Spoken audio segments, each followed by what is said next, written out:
and welcome back to Jim's Movie Musings. With the martial arts trilogy now in the rearview mirror, I'd like to share with you my thoughts on another Netflix original that just dropped last week and which I watched a few days ago. The thriller titled simply enough Beckett, starring Tenet and Black Klansman star John David Washington. Now, this film is a what they would call a man on the run thriller, which features a character who's very much out of his element, on the run from some very unsavory types who want to kill him. So, John David Washington plays an American on vacation in Greece with his girlfriend April, played in this case by Alicia Vikander. When they hear about a political rally that's going to be held outside their hotel in Athens, the couple decide to head up north. And so they drive their SUV along some pretty treacherous roads, and tragedy ensues as Beckett falls asleep at the wheel. The next thing he knows, he's explaining to the cops what happened, including the fact that while he was upside down in his wrecked SUV, he saw a red-headed boy. And before he knows it, Beckett finds himself on the run with seemingly everybody out to kill him. Okay. It's a pretty simple premise, and I liked the trailer. I was drawn in by the trailer. I thought it looked good. I thought that no matter how well worn the whole man on the run premise is, this promised to be a slightly different presentation. I mean, it's not often that you have a black guy on the run in Europe. That's the sort of format that hasn't been done before. And I also like the fact, as the movie played out, that Beckett is not a secret agent. He's not an assassin. He's not a cop. He's not a soldier. He's just an ordinary, everyday Joe who doesn't have special skills that will enable him to survive this harrowing situation that he's in. And the film goes out of the way to show this because John David Washington actually has a couple of shirtless scenes where you see his dad bod.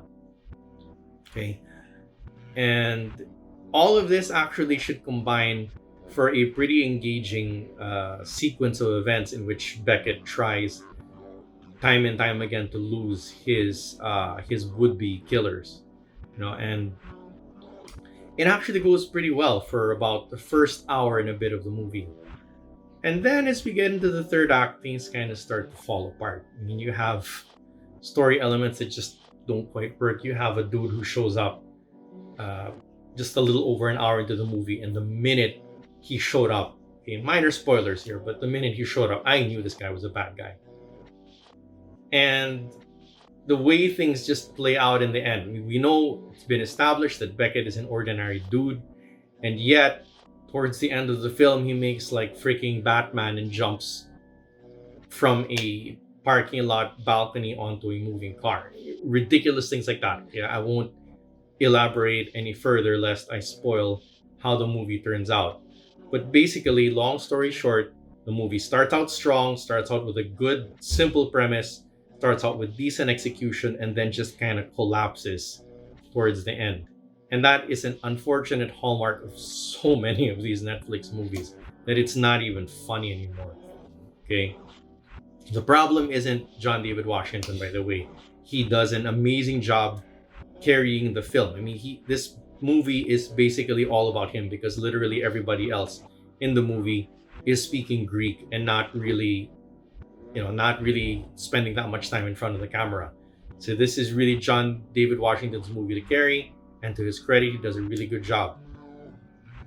Even as he adds new meaning to the phrase, it's all Greek to me.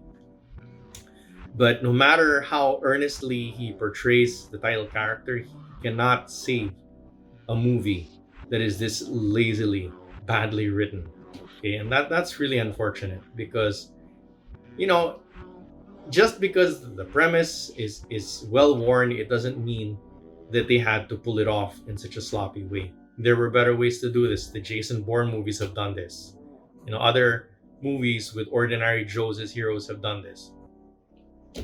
This could have worked in the hands of better filmmakers, better writers, better director, which is just really, really, really a shame. So all of that considered, I'm giving this a 6 out of 10. And with this video, I'm kind of, for the time being at least, I'm declaring that I am done with new Netflix movies, and I'm going to take this channel back to its roots in the next video. Okay. But in the meantime, if you like what you see, please remember to give me a like and a subscribe.